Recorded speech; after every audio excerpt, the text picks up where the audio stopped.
Excelente, excelente. Bueno, primero, Carola Fuentes, muy, muy agradecido que hayas aceptado esta invitación a querer conversar con esta cuenta, con el Libro Show, para desmenuzar esta joya, que es para quienes nos verán a través de Traficantes de Cultura, por Radio Touch, Mundo Películas, a futuro, y quienes nos están viendo hoy, para desmenuzar el qué comes, las claves para elegir una alimentación más sana, editado por Grijalbo, y que viene a ser la pata impresa del programa de televisión que produjiste hace algunos años, junto con tu productora.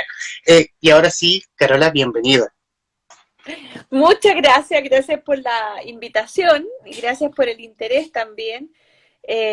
Ha sido súper emocionante, además, un lanzamiento extraño en pandemia, en cuarentena al principio, ahora ya está en algunas librerías físicas, el libro ahí en la vitrina, ha sido chorro ir a ver a las librerías como la gente lo mira, lo ojea, y de un contenido que sigue tan vigente y cada vez, y del cual cada vez hay más hambre, diría yo, por conocer, así que súper, súper contenta con la acogida que ha tenido el libro. Hablaremos también de hambre. Aquí hay mucha hambre, hay muchas cosas de conversar, de comer, hablar de comida, hablar de salud, de industria alimentaria, y sobre todo para quienes nos verán a futuro, que poder decir, o sea, Carola Fuentes, periodista, insigne periodista, o sea, por nombrar algunos laureles, directora del documental Chicago Boys junto a Rafael Valde Avellano, junto a él y a su productora La Ventana Cine, y también quien estuvo a la cabeza de la casa de Paul Schaeffer en Argentina junto con Interpol. O sea aquí hay un peso pesado. Y hay un peso pesado y muy agradecido que haya aceptado la invitación a querer conversar. Y bueno, obviamente, hablar de la idea. La idea del libro, más bien, va de la idea del programa. Y aquí tomarme de ese punto. ¿Cómo nace la idea del programa? ¿Cómo nace ¿Qué comes? Mira, fue hace varios años ya, el programa lo emitimos el 2016, o 2015, creo que 2015 en verdad. Y la idea surgió, para ser bien transparente, de una productora ejecutiva de Televisión Nacional de Chile, que se llama Ángela Poblete, que un día me llamó y me dijo, Carola, ¿por qué no hacemos algo con la alimentación? De esto no se hablaba en Chile, nada de alimentación. Y estábamos como al principio pensando en investigar el tipo de comida que se servía en los casinos o en los restaurantes, un poco como meternos en la cocina, un poco por la denuncia, por ese lado. Y yo tenía, bueno, era un tema que a mí siempre me había inquietado desde lo personal, porque me gusta mucho, mucho la cocina, me gusta cocinar, porque tenía hijos más chicos en esa época, a los cuales también estaba tratando de formarlos de algún modo en una alimentación más saludable con la poca información que había y que yo tenía. Entonces le dije, ya sí, pero me interesaba mucho también porque se estaba discutiendo el reglamento sobre el reglamento, se estaba discutiendo el reglamento de la ley del etiquetado de alimentos. O sea, ya se había aprobado la ley, pero se estaba haciendo el reglamento. Y yo había cubierto bien el proceso de la ley. Entonces era un tema que sabía que estaba ahí en este minuto como tejiéndose en la cancha chica. Así que nos pareció súper interesante, empezamos a investigar, encontramos algunos referentes fascinantes en otros lados. Dijimos, bueno, hagamos un programa que no sea súper como duro de datos y que espante a la gente y menos que le diga, usted no puede comer nada, sino que hagamos algo más lúdico, donde le expliquemos a la gente qué es lo que le pasa a su organismo cuando come azúcar o grasa o sal. Y así hicimos el programa que salió en un momento. Bueno, hoy día creo que se cumplen 5 años de la ley de etiquetado, así que estamos casi medio de aniversario. Pero salió en un momento súper interesante porque la población se estaba empezando a informar sobre los beneficios de la ley del etiquetado. Y con esto como que una así a granel para todos, ¿cachai? Y después, pasaron los años, el programa se emitió una vez, quedó ahí, y a una editora de Penguin, la Melanie Josh, se le ocurrió, me contactó y me dijo, oye, ¿por qué no transformamos el programa en libro? Para que todo el mundo lo pueda tener ahí en su casa y lo pueda hojear o revisar, que obviamente es una forma mucho más asequible y simple que estar buscando en internet o en la televisión, etcétera. Entonces, lo que hicimos fue toda la información del programa y toda la investigación que yo hice, a quienes entrevisté, a quienes encontré, dónde fui, las cosas que vi, la transformamos en papel, en historia literaria, y actualizamos obviamente los datos, y ahí está, el que comes impreso. Excelente, y hay un trabajo absoluto porque si bien yo fui uno o soy uno de los tantos televidentes que vio los reportajes, porque hay algunos reportajes que si uno va a la memoria es como, esto yo lo vi, el tema de la sal, el tema del azúcar, la comida express, el tema de los chocolates también. Y aquí, y hacer la construcción del libro. ¿Cómo? La construcción del libro para quienes quieran adquirirlo obviamente en formato físico, en formato digital, consta de 9 capítulos, que es comida infantil, la sal, comida express, azúcar, dulce tentación, que es un buen título, comida enchulada, la leche, made in Chile, la granja, ¿y qué tomas? ¿Cómo fue en ese sentido construir el libro? Construir el libro, transformar un reportaje quizás largo en algunas páginas y sobre todo hacerlo fácil. Para quienes, no sé, queremos informarnos y no sea específicamente el médico hablándote desde un púlpito bien arriba, es como, mira, ¿sabes qué? Pongamos la información abajo, así como para que lo entienda yo, básicamente. Bueno, yo creo que ahí viene también mi vocación periodística. Yo creo que yo me metí a esta profesión porque me parecía fundamental informar a las personas para que pudieran tomar mejores decisiones. Eso es como del día uno de cuando uno empieza a estudiar periodismo, ¿cierto? Y, y siempre he pensado que esa información tiene que ser entregada de una manera atractiva también. Con las cosas no pasan en el abstracto, no, las leyes, las cifras, los datos, los ingredientes no ocurren en un mundo imaginario, sino que le pasan a personas. Todo lo que ocurre le ocurre a las personas. Entonces la idea fue en el libro plasmar primero, y perdón partir por el burro, pero en el fondo primero lo que me pasó a mí y al equipo cuando estábamos haciendo la investigación, con quién nos encontramos, quién nos ayudó, quiénes nos abrieron las puertas, quiénes nos cerraron las puertas, y después también lo que le pasa a los chilenos y chilenas comunes y corrientes, las personas que viven en este país cuando consumen alguno de estos alimentos. Entonces, el libro está construido en base a historias.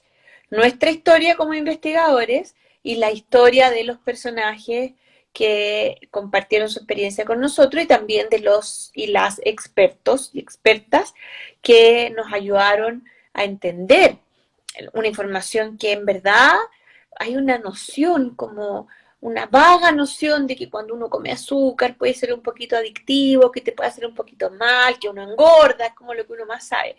Pero entender exactamente lo que le pasa al cerebro, qué zonas del cerebro se encienden con el azúcar, qué es lo que provoca en nuestras hormonas, en nuestro comportamiento, en nuestras actividades, en nuestras actitudes, el azúcar, qué nos aporta, o en este caso, que no nos aporta para nada el consumo de azúcar, y qué, por otro lado, al contrario, qué costos tiene en nuestra salud, contado, como tú dices, en fácil, pero no solo en fácil porque no es como un libro así didáctico, ni mucho menos, sino que contado en palabras de los protagonistas que hacen las investigaciones y en palabras de quienes consumen también estos alimentos. Quiero comenzar con con el primer capítulo que es comida infantil y de alguna forma tomas el tema de la alta tasa de obesidad infantil y tomando también la historia misma, porque ya en los 60, 70 había una alta desnutrición de los niños por parte del Chile de aquella época y donde viene la medida del gobierno de Salvador Allende del medio litro de leche, que vendría siendo, que es una muy buena medida, pero que con los años terminó siendo, no sé si contradictorio, pero como que se escapó. Pasamos de niños demasiado flacos, donde había que alimentarlos, a niños obesos, que sufren de obesidad. De pronto esta muy buena medida se escapó. Sí, yo creo que no se le puede atribuir a la medida del litro de leche por niño el aumento de la obesidad, ni mucho menos. De hecho, los niños no engordan por tomar leche. En Chile probablemente engordan más que nada por tomar bebidas azucaradas.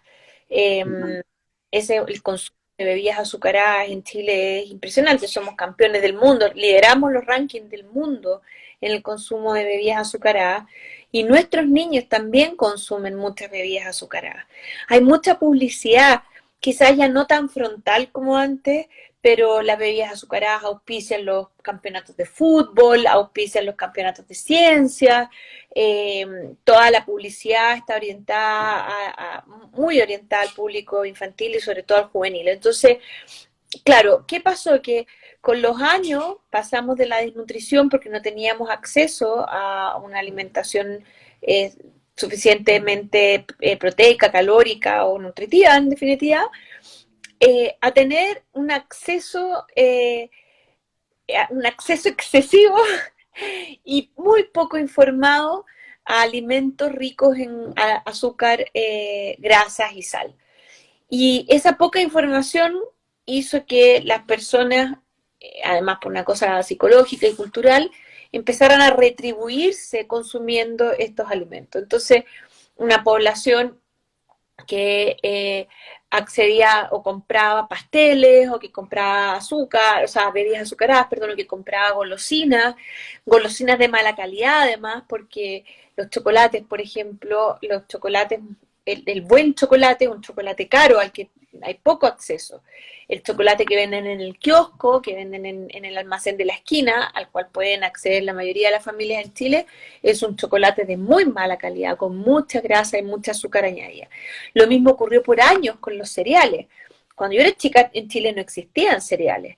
Y de repente en los 80 vienen los cereales, que son los que veíamos en las películas, y se relaciona esta alimentación a una alimentación de mundo desarrollado, entonces el consumo de cereales crece exponencialmente.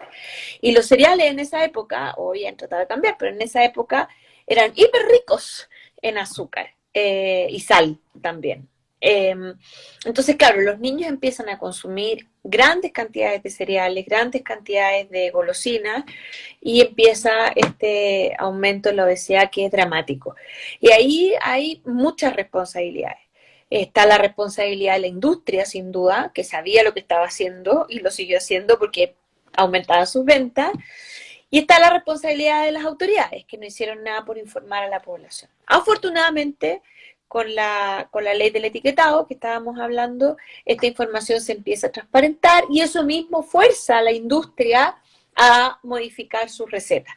Y hoy tenemos que la industria no quebró, que la gente siguió comprando alimentos, pero que los cereales y otros alimentos tuvieron que modificar sus ingredientes para poder adaptarse a los reglamentos y no estar llenos de sellos de advertencia para que las familias puedan seguirlos comprando, pero no les haga mal cuando los comen. Mencionas en el libro también que una cosa que es el juego propio de la industria, como que mientras más dulce, obvio, es un producto cotizado en supermercados, en almacenes. También hago memoria de que muchos de estos cereales, como venían con dibujos, como Kellogg's y Chocapic, tuvieron que obviamente sacar a luz a sus dibujos animados porque también llamaba la atención de los niños. Sí, pues aparte les daban, bueno, el ejemplo menos feliz es el de la cajita feliz, pues cómo, que yo pienso cómo les daban una cajita feliz independiente que lo que tuviera adentro fuera, no sé, tuviera mucha grasa en el caso de las papas fritas o mucha sal, sobre todo. El concepto cajita feliz es como que la comida chatarra no puede ser cajita, no puede ser tan feliz. Lo más feliz tiene que ser lo que cocinamos en la casa, y lo que compramos en la calle o compramos apurado tiene que ser un sustituto o una excepcionalidad. Pero tenemos que ser felices cuando comemos con los papás y cocinamos en la casa la comida saludable con alimentos frescos. Entonces, qué bueno que eso ya se acabó y no puede ocurrir más, que les den regalo a los niños en los productos que son altos en grasa, azúcar y sal. Hago memoria de que hace algunos años, cuando recién estaba saliendo la ley de etiquetado, había una campaña por parte de la industria, donde captó como a un montón de famosos, donde en palabras simples estaban en contra de la ley de etiquetados. Y aquí quiero irme y quiero colgarlo de tu investigación por parte tuya y del equipo de La Ventana. ¿La industria estuvo dada a conversar contigo respecto de de lo que estaban, de lo que nos estaban dando, en el fondo. Sí, sabes que sí, cuando empezamos la investigación, eh, bueno, yo ya tengo, imagínate, tengo 51 años y 31 de carrera de periodista, así que piola no iba a pasar en ese momento, no era así como que yo hiciera un reportaje y nadie se diera cuenta, así que fuimos frontalmente, nos reunimos con el gremio al principio y le dijimos que íbamos a hacer la investigación y los invitamos a participar y abrirnos las puertas para mostrarnos si no había nada que ocultar, no había nada que temer, que nos mostraran los procesos. Y ahí conocimos casos bien interesantes de productos que ya estaban en ese minuto siendo modificados. Por ejemplo, los cereales, a los que la industria por iniciativa propia estaba sin regulación, digamos, estaba eliminando el contenido de sodio en particular. Y claro, había otras que eran un poco más como reticentes a abrirnos las puertas. Las embotelladoras no fue súper difícil, nunca nos dejaron ir a grabar a las fábricas como embotellaban bebidas, pero otras nos abrieron y aprendí cosas súper interesantes, fíjate, hartos mitos también. Por ejemplo, la carne, que hoy hay tanta discusión con respecto a la contribución de la carne al cambio climático o al impacto que tiene el medio ambiente, la industria ganadera. Y supe que yo no sabía en ese momento que en Chile toda la ganadería es de libre pastoreo, es decir, en Chile no hay vacas encerradas como en establos así o en bodegas como Estados Unidos, bueno, y también en Brasil, siendo alimentadas con soya y cosas que no quiere saber. Entonces, me gustó mucho eso también, porque aprendí que la carne en Chile, en ese sentido, es de vacas, que claro, después van al matadero y ahí habrá quien quiera no comer vaca o vacuno por razones más bien ligadas a la defensa animal, pero en términos de alimentación de los animales, las vacas en Chile comen pasto, y comen pasto libre porque están ahí en el campo. Entonces la carne, y aprendí, entonces decidí, yo no soy vegetariana, entonces decidí comer solamente carne chilena, que fue una buena decisión. También aprendí que los salmones, por ejemplo, por el contrario, no hay salmones libres, no existen los salmones libres en Chile. Todos los salmones son salmón de cultivo y hay muchos cuestionamientos con respecto a cómo se están cultivando los salmones en Chile. Entonces, porque están hacinados, porque les dan muchos antibióticos, porque generan también un impacto en el medio ambiente, y decidí no comer nunca más salmón chileno, que me da mucha pena porque es un pescado que me gusta, pero bueno, prefiero proteger mi salud. Entonces, y la industria del salmón obviamente fue bastante más reticente, al final nos abrieron las puertas, pero fueron muy, muy reacias a dar información en el reportaje. Algo que aprendí que me causó mucha curiosidad que, que cuando, en el capítulo de la sal, que es que claro, la sal está contenida en muchos productos dulces, pero también habla de que la sal resalta lo dulce. ¿Cómo es eso? Qué increíble, ¿ah? Sí, que los helados tengan sal, por ejemplo, algo que a mí también me llamó la atención. Pero si uno lo piensa, como que uno lo sabe desde que era chico y hacía queques, ¿no? Uno hace queques, le pone una cucharadita de sal, o a las galletas le ponen media cucharadita de sal, y efectivamente potencia el sabor y tiene que ver con la reacción de las papilas gustativas. Eso está bien en la medida en que nosotros podemos hacer una preparación más sabrosa, pero no está tan bien cuando le echan sal para potenciar estos sabores y hagan más atractivos los alimentos procesados. Entonces nosotros comemos más alimentos procesados porque se nos hace literalmente agua a la boca cuando los comemos, dulces y salados. Y empieza a haber, hay un acostumbramiento tanto a lo dulce como a lo salado. Entonces cada vez queremos sabores más intensos y consumimos más sal y eso nos hace muy mal. También ocurre también, y también mencionando el libro con el capítulo de la sal y del azúcar, que en el fondo si uno quisiera dejar uno u otro, en el fondo da lo mismo, porque probablemente el alimento procesado que tengo al lado tenga la misma cantidad de sal o azúcar que estoy dejando de mi té, en el fondo. Uy, se pegó. Ahí sí, ahí volvimos. Ahí volví, bien. No, me fui. ¿qué se podía dejar? ¿Sal o azúcar en un alimento? Claro. No, ahí me quedo. No, que en el fondo que si yo quisiera dejar sal o azúcar, en el fondo quitarle el azúcar al té que estoy tomando en este momento, pero versus al lado el alimento procesado que tengo, las galletas tienen la misma cantidad de azúcar que dejé de echarle al té, en el fondo. Bueno, el consejo es no echarle azúcar al té, ni comer galletas Uh-huh. con azúcar añadida. Esto es súper interesante. ¿Sabes tú que el azúcar es una caloría vacía? El azúcar no sirve para nada, para nada, para nada. No es que te ayude un poquito, no es que haya controversia cuando uno dice la leche sirve o no sirve, bueno, hay controversia. Con el azúcar no hay controversia, ¿ya? El azúcar no sirve para nada, no te da energía, te da una energía muy rápida, pero que se diluye rápidamente también, no sirve. Entonces, el azúcar la puedes dejar sin ningún problema. No, y echarle azúcar a las cosas, por eso se dice azúcar añadida, solamente tiene que ver con el placer que sentimos al comer. Y cada vez necesitamos más azúcar porque el umbral de ese placer se va elevando. Si tú dejas de comer azúcar, vas a sentir el mismo, y te acostumbras de a poquito, vas a sentir el mismo placer en comer una naranja que no tiene azúcar añadida porque vas a sentir el dulzor natural. O en comer una manzana, o en comer una palta que también tiene un dulzor natural. Bueno, si es que se puede pagar la palta. En el caso de la sal es diferente, porque la sal sí la necesitamos para regular nuestro organismo y la relación con el potasio y todo. Pero no es la sal lo que necesitamos, es el sodio lo que necesitamos. Y el sodio está presente de manera natural también en muchos alimentos.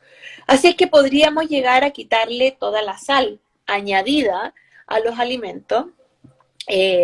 Solo que hay una cosa cultural difícil. Yo soy buena para la sal y mis hijos se ríen de mí y se burlan y me dicen, ya, pues mamá, o no era que te estabas criticando a la gente ahí. Somos dos.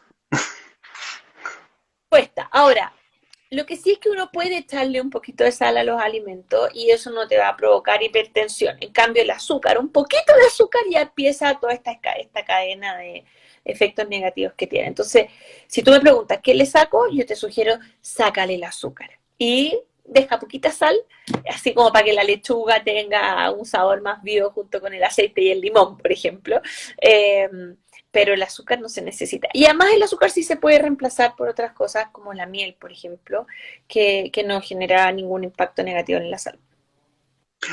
En el capítulo también del azúcar hablas de estos derivados, así como los endulzantes, algunos los prohibidos, como la sucralosa, el aspartame, y también del... Hoy se me olvidó la hojita... Stevia. Esta hojita...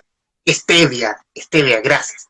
Y que en el fondo que la stevia hace... Que la stevia es como azúcar sana, comillas, pero a no ser que la procesen y te la envasen. Y ahí pierde mucho proteína, pierden muchas moléculas para que sea la stevia venida desde la tierra. Sí. No tiene proteína en la stevia, pero lo que pasa es que tiene que ver todo con... Esto es como si uno, para saber dónde ubicarse, el umbral del azúcar. ¿Ya? El umbral es lo que yo tolero, lo que me parece adecuado a mí, lo que yo estoy acostumbrada. Está el umbral del dolor, el umbral del dulzor, el umbral de la sal. El umbral de lo dulce se va corriendo. Entonces, si nosotros a los niños les damos chupetes con azúcar, le vamos inmediatamente aumentando el umbral. Ese niño siempre va a querer algo más dulce. No sé si te ha pasado, a mí me ha pasado a veces que uno toma algo demasiado dulce, es porque tu umbral está bajo ese nivel de dulzor que está. Cuando uno dice, uy, está empalagoso, ya hay gente que tiene el umbral más alto y para quien eso no va a estar empalagoso, va a estar normal. Yo, por ejemplo, no puedo tomar una bebida porque hace tantos años que no tomo bebida azucarada que si me tomo un sorbo de bebida me cae mal, así como que me hace mal. Entonces, los sustitutos del azúcar lo que hacen es que igual te suben el umbral del dulzor. Por lo tanto, uno siempre está queriendo más. Y hay sustitutos del azúcar, bueno, como el aspartamo, que tú dices que han sido muy cuestionados por los efectos secundarios que puedan tener, pero hay otros que también generan un impacto en la generación de insulina, que es otro de los elementos que, o quizás el peor, de los efectos negativos que tiene el azúcar en el cuerpo. Entonces, igual se dispara la insulina y eso termina igual acercándonos a tener o al riesgo de tener diabetes. Entonces, todos son medios complicados. Claro, la stevia es súper natural, natural, no es ni dulce, es media mala, de hecho. Es muy cara probablemente. La otra stevia procesada es procesada y ahí ya entra toda la ignorancia que uno tiene de cómo la procesa. Entonces, como que, mira, el mejor consejo, si usted le echa 6 gotitas de stevia, el próximo mes échele 4, el mes siguiente 2, y elimine la cuestión para siempre, y cómo hacer las cosas sin endulzante, que son más ricas. Recordaba también, y te lo digo más bien a título personal, y que a muchos de mi edad les ha pasado que mucho era como, ¿cómo dejo tranquilo? Era yo papá, ¿cómo dejo tranquilo al niño? ¿Cómo dejo tranquila a la niña? Le doy el dulcecito, le compro la bebida, le meto el chupete en mermelada para que y me deje tranquilo. En el fondo, como es un aliciente malo en el fondo. Sí, pues que también está la cosa cultural, que es tremenda, y ahí, pucha, uno a veces le echa la culpa a las abuelitas, ¿cierto? Así, ay, mijito, tome, cómase una galletita para que se le pase la pena. Y eso, sí, tenemos que tratar de evitar eso también, la satisfacción emocional con la comida. Estoy triste, estoy achacada, me voy a comer algo, la ansiedad, voy a comer porque tengo ansiedad, estoy cansada, me voy a comer algo para que me tire para arriba. Eh, la alimentación es obviamente necesaria, es vital para que podamos vivir y sobrevivir, pero tenemos que también recibirla y relacionarnos con ella de una manera saludable. Y eso significa no suplir, no ocuparla como un bastón emocional. Y ahí el azúcar de nuevo entra fuerte como un riesgo. Y aquí yo quiero irme al capítulo de la comida enchilada donde habla de los colorantes. O sea, tenemos que mucho, este juego que se hizo con los niños de como tomar ciertos mazapanes y jugar con los colores, y que muchos de estos colores también están asociados a la comida. ¿Cómo, cómo llegas a ellos? ¿Cómo va también que este mismo colorante, porque este colorante no alimenta, no nada, es el atractivo para poder venderte el producto? Tenemos nuevamente siguiendo el ejemplo del azúcar. Sí, pues sí, en la comida enchilada efectivamente investigamos los colorantes. ¿Sabes qué? Hace muchos años tú no habías nacido cuando en Chile estaban permitidos unos colorantes que eran tóxicos. Todavía me acuerdo, el amarillo, no, amarillo, el cochinilla o el amarillo no sé qué. Afortunadamente esos colorantes ya han ido siendo restringidos y regulados y no se pueden ocupar mucho. Todavía se usan, ¿eh? Hay unas gomitas y unos helados así de los que venden o vendían antes de la pandemia, ya no sé qué es lo que sí se siguen haciendo, pero a 100 pesos en la micro, ya eso hay que hacerle el quite. Todos los dulces que te dejan la lengua colorada o de colores, eso hay que hacerle el quite. Y los colorantes efectivamente tampoco cumplen ningún rol, más allá de hacer la comida vistosa y atractiva la mayor parte de las veces para los niños. Entonces, claro, si uno va a comprar un alimento procesado, que ojalá lo evite lo más posible, porque no necesitamos alimentos procesados en la vida para nada, pero si vas a comprar un alimento procesado, revisar la lista de ingredientes, y si tiene colorantes, quizás no es tan buena idea comérselo o comprarlo. Y también algunas entrevistas donde la principal heladera nacional, la de Savory, de Nestlé, donde figura de que donde en la entrevista que tú le haces al gerente, no me acuerdo la persona a cargo en cuestión de la época, donde ellos dicen que reemplazaron casi paulatinamente han ido reemplazando el colorante artificial por uno natural. Pero también tienes aparte otra escena donde llamas a los call centers y los call centers no saben el dato. A pesar de que en el envoltorio dice, si tienes dudas, llámenos. Sí, sí, bueno, efectivamente se reemplazaron, y ahí entonces donde yo digo que la industria igual ha tenido como cambios positivos, y eso hay que valorarlo y hay que exigirlo y hay que premiarlo como consumidor. Entonces uno como consumidor debería premiar aquellos alimentos que nos hacen mejor y boicotear de frente todos los alimentos que son altos en azúcar, grasa, sal, colorantes, etcétera, o que tienen demasiados ingredientes o cosas así. Entonces, en el caso de los call centers había muy poca información, pero quizás también eso es algo que la industria podría ir entregando o cambiando un poco hoy que está lleno de bots y que es cada vez más fácil, no sé en verdad si es más fácil, pero hay más canales de atención a los clientes porque las empresas se han dado cuenta de que necesitan tratar bien y respetar a sus consumidores para que los sigan prefiriendo, ¿cierto? No sé hoy si es que existiría poca información o no, pero sí hay más información en general de las personas. Si uno va a un supermercado, antes no había un pasillo de productos saludables, ahora el pasillo es cada vez más grande y eso significa que los consumidores están premiando esos alimentos saludables. Y yo me he encontrado más de una vez, antes cuando iba al supermercado, porque hay que decir que ya no voy, con personas con los anteojos así igual que yo, revisando las etiquetas, cosa que antes en la perra vida se hacía, pues. Entonces ahora, y uno escucha conversaciones, mira, este tiene azúcar, este tiene menos azúcar, es que este tiene el sello, este no lo tiene. Entonces, es como que ya, por fin nos dimos cuenta que nosotros tenemos el poder de comprar o no comprar algo. Todavía, incluso cuando los recursos están restringidos, todavía tenemos la capacidad de cocinar con alimentos frescos en vez de optar por los alimentos procesados. Y ahí, mira, un súper buen ejemplo. Por ejemplo, hoy día yo hice al almuerzo un puré de arveja. Y me acordé que íbamos a tener el live, entonces hice la prueba. El puré de arveja que viene hecho, la cantidad de ingredientes que trae es tremenda. Entre ellas, mucha sal, ¿ya? Mucho sodio, porque es más sabroso. Cuesta más caro que 500 gramos o un kilo de arvejas naturales. Y yo me demoré 5 minutos en picar un poco de cebolla, la freí, metí la arveja en una olla a presión, cociné todo y me quedó delicioso. Los ingredientes que tenía mi puré de arveja, 3, porque otra vez me equivoqué y dije que tenía menos. 3, arvejas, cebolla y sal. Y un poquito de aceite con el que freí la cebolla.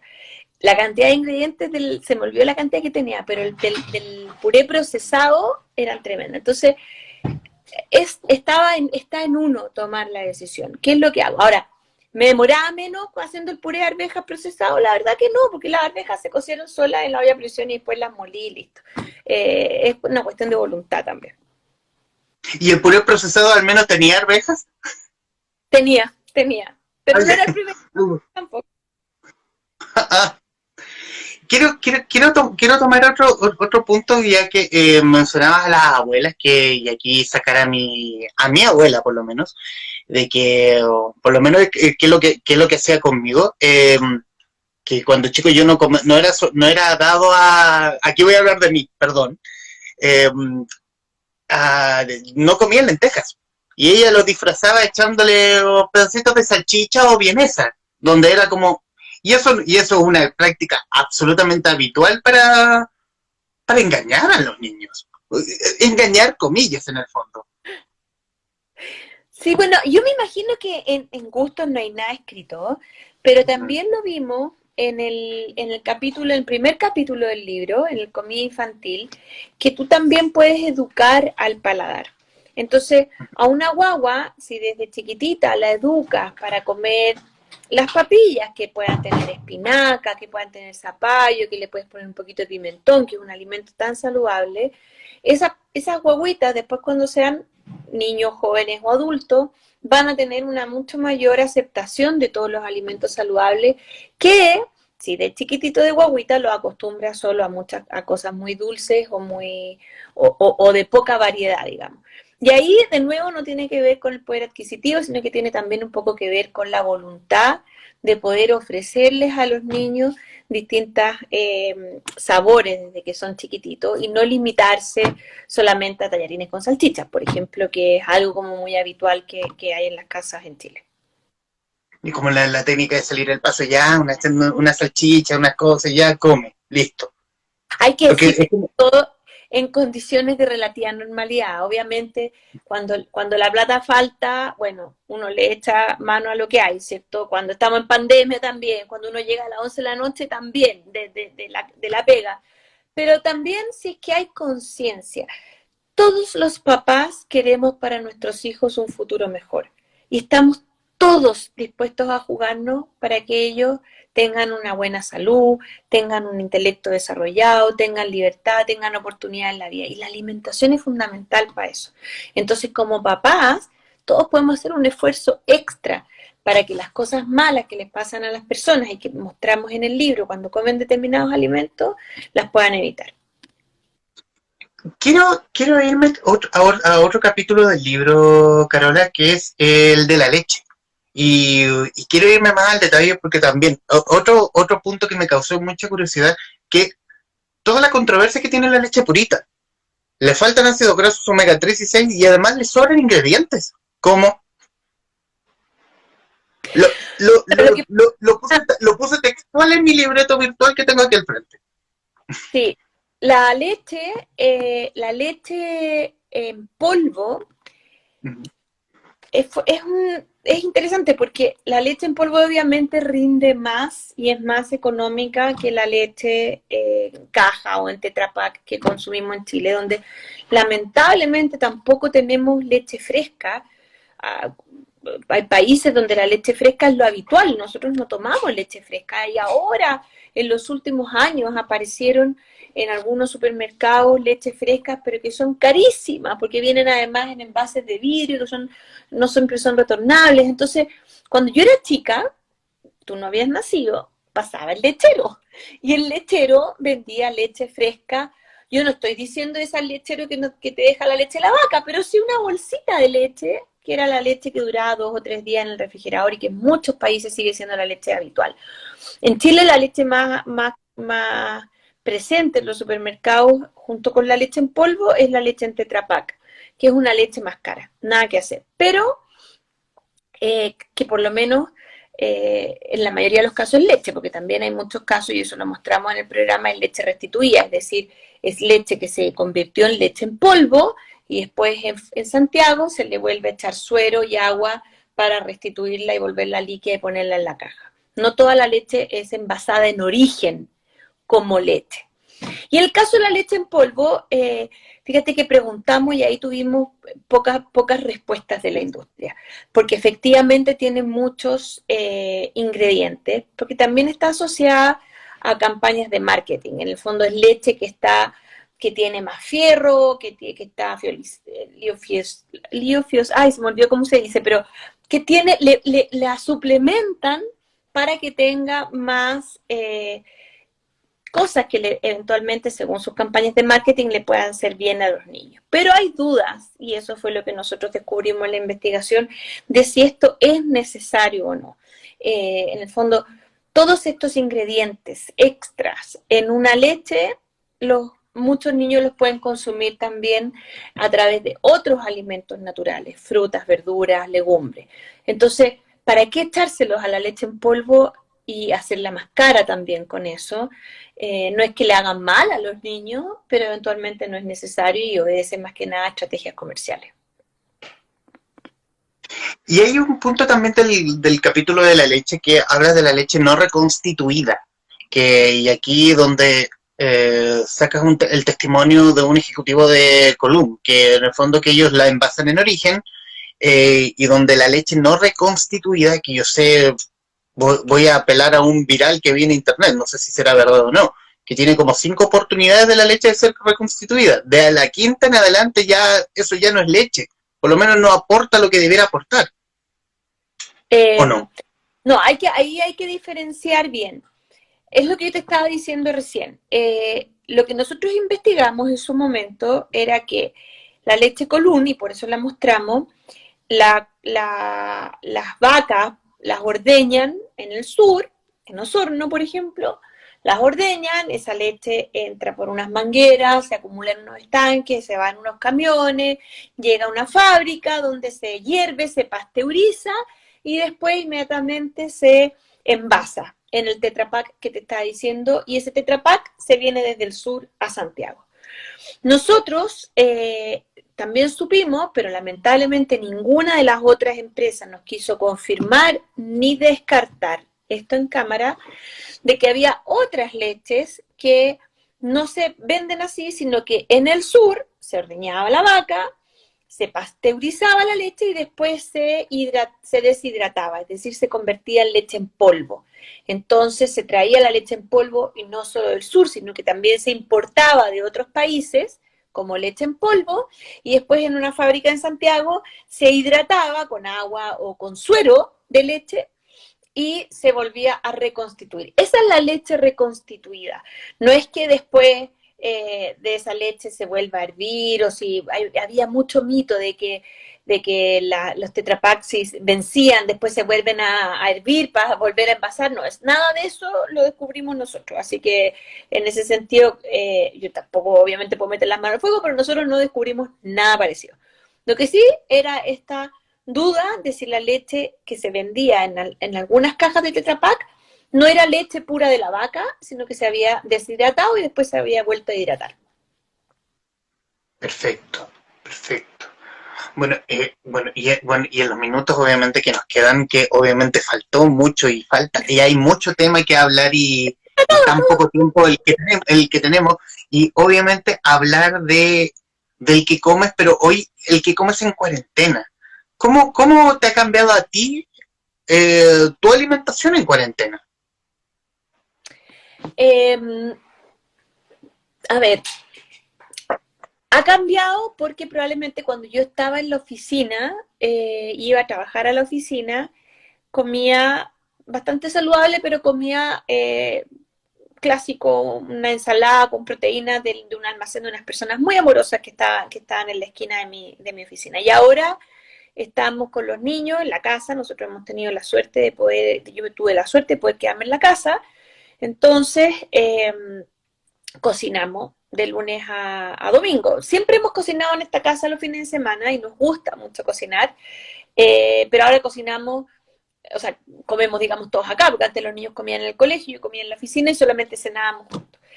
Y yo te diría que ha cambiado porque hemos incorporado cocineros. Los niños tienen, cada uno se tiene que hacer cargo de un día a la semana de cocinar.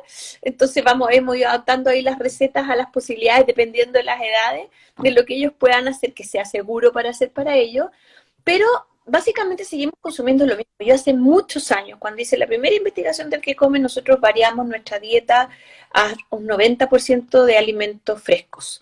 Entonces, la dieta, el menú en esta casa en la semana es lo que compramos en la feria el fin de semana, más 1 o 2 días donde sumamos una proteína de carne dentro de lo posible, pescado, y el resto es tortilla, puré de legumbres, guisos de verduras, arroz, pero casi no comemos alimentos procesados, así que eso no cambió mucho el origen. Han cambiado las recetas para que cada una las pueda hacer, pero no los ingredientes. ¿Y ha cambiado la mentalidad del chileno de saber, de estar consciente que está comiendo? Yo creo que sin ninguna duda. Y ahí la mejor señal es el mercado, yo creo. Cuando uno ve la cantidad de productos que se promocionan a sí mismos como productos que no tienen azúcar añadida o que no tienen sal añadida, o la cantidad de emprendimientos que hay de locales en los barrios donde son tostadurías en el fondo, donde venden granos, que antes no había, antes había que ir a La Vega para comprar un poco o harinas, por ejemplo, que no tengan gluten. Hoy en muchos barrios están ofreciendo estos almacenes chiquititos, alimentos más naturales, menos procesados, y eso no puede ser otra cosa que indicador de que las chilenas, los chilenos y las personas que viven aquí están más interesadas en alimentarse de manera saludable. Y yéndonos ya al libro propiamente tal, ¿le tomaste el gustito al libro? Como para un segundo, estoy dejando la idea en la mesa. Pues será así. De hecho, aquí tengo en la pantalla del computador el borrador de otro libro que espero que salga a la luz en algunos meses, que no tiene nada que ver con la alimentación, pero tiene todo que ver con la industria que pudo crecer sin ninguna regulación en Chile, la industria alimenticia, y tiene que ver con el mercado y tiene que ver con los Chicago Boys. Así que ahí estoy preparando el lanzamiento impreso de Chicago Boys. Me encanta, ya lo quiero, me interesa. Bueno, obviamente, y obviamente para quienes nos están viendo, nos verán obviamente recomendarles que comes. Es un libro fácil, es un libro entretenido, es un libro para tener consciente de que en verdad nos estamos echando la boca, qué comemos, qué nos está haciendo bien o qué nos está haciendo mal en el fondo, para poder descartar y en el fondo cuidarnos, ser responsables con nosotros mismos y con nuestros niños, niñas, adolescentes, de lo que les damos de comer. A diferencia de un alimento, a diferencia de lo que puede ser una comida al paso, este sí es una comida nutritiva para el alma, para la mente. Y obviamente estos minutos finales son tuyos, Carola, para que digas lo que quieras. Oye, yo más que decir lo que quiera, me gustaría compartir esta invitación a volver o a tomarle el gustito, el sabor a cocinar. La verdad es que por años nos han dicho que cocinar es una pérdida de tiempo, que estamos tan cansados para cocinar, que mejor comprar comida preparada. Cocinar es súper entretenido y es terapéutico, es una oportunidad de conversar con los niños, una oportunidad de conversar con el marido o la señora o la pareja. Entonces, es tan social. Hoy que no podemos ver a los amigos, que no podemos ver a los hermanos, los padres cuando no vivimos con ellos, por lo menos que los poquitos o muchos que vivamos adentro de una casa podemos tener un momento de distensión cuando cocinamos juntos.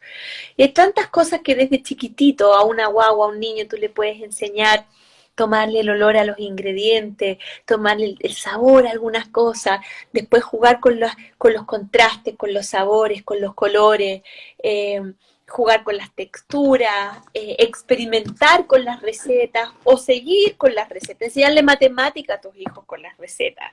¿Cuánta es la proporción de harina si es que yo tengo que echarle un tercio de agua? Cosas así. Seducir con las recetas.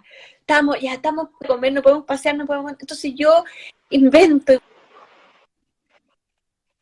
voy a invitar a mi marido a una noche de restaurante. Entonces me acuerdo de lo que más le gustaba y cocino esa noche para él o para mi familia, una noche de fantasía en casa. Entonces, y no es caro, si es que uno compra en los lugares adecuados, es bastante accesible la alimentación fresca en Chile, fresca, no la procesada, pero la fresca sí. Entonces, eso quisiera yo, es como ver la oportunidad que hay aquí. Y obviamente este no es un libro de recetas, aquí ustedes no van a encontrar las recetas para cocinar, pero sí es un libro de información útil que uno puede tener y decir, a ver, ¿qué le pasa a mi cuerpo cuando como papas fritas? ¿O qué le pasa a mi cuerpo cuando como alimentos ricos en sal o en grasa, por ejemplo, alimentos fritos, etcétera? Entonces, el libro es una buena compañía y la invitación es a leerlo mientras cocinamos. Bueno, ya no lo puedo haber dicho mejor la autora, en formato físico, digital, en las mejores librerías, también físicas y digitales que pueden encontrar. ¿Qué comes? Las claves para elegir una alimentación más sana, de Carola Fuentes, editado por los amigos de Grijalbo. Carola, muchísimas gracias por aceptar esta invitación a querer conversar. Muchas gracias a ti y espero que todas las personas que he visto que se han ido uniendo a la conversación tengan la oportunidad también de acceder al libro, de conocer los contenidos. Excelente. Gracias a quienes nos están viendo, nos verán a futuro y obviamente nos veremos en cualquier momento. Adiós. ¡Chao!